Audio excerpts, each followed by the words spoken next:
हर रात यादों की बारात ले आए। ভারতীয় সিনেমার ইতিহাসে এক সোনালী অধ্যায় শেষ হলো আজ।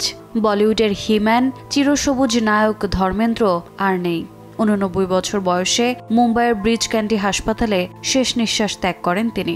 বহুদিন ধরেই শ্বাসকষ্টে ভুগছিলেন। শেষ পর্যন্ত থেমে গেল 6 দশকের উজ্জ্বল এক যাত্রা। পাঞ্জাবের ছোট এক গ্রাম থেকে শুরু করে মুম্বাইয়ের ঝলমলে দুনিয়া, ধর্মেন্দ্রর গল্প যেন এক স্বপ্ন। ফিল্মফেয়ার ট্যালেন্ট কন্টেস্টে জিতে 1960 সালে সিনেমায় অভিষেক। দিল ভি তেরা হাম ভি তেরে ছবিতেই শুরু। এরপর ফুল और पत्थर, চুপ চুপকে, শোলে, মেরা গাঁও মেরা দেশ প্রতিটি সিনেমায় তিনি প্রমাণ করেছেন নায়ক মানেই শুধু রোমান্স নয়, নায়ক মানে চরিত্র, গভীরতা আর মানবিকতা। শোলের বীরু, সত্যকামের সত্যব্রত কিংবা চুপচুপকের অধ্যাপক পারমল সব চরিত্রই আজও অমর।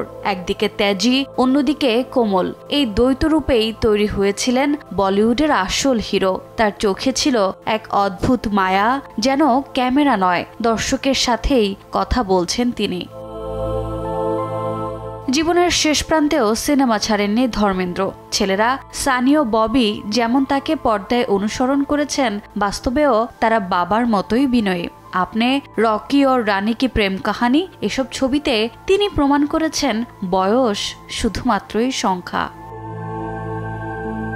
রাজনীতি হোক বা পারিবারিক গল্প, সবখানেই এক নিবেদিত মানুষ ছিলেন তিনি। আজ তিনি নেই, কিন্তু তার হাসি, তার সংলাপ, তার অবয়ব চিরকাল বেঁচে থাকবে সিনেপ্রেমীদের হৃদয়ে।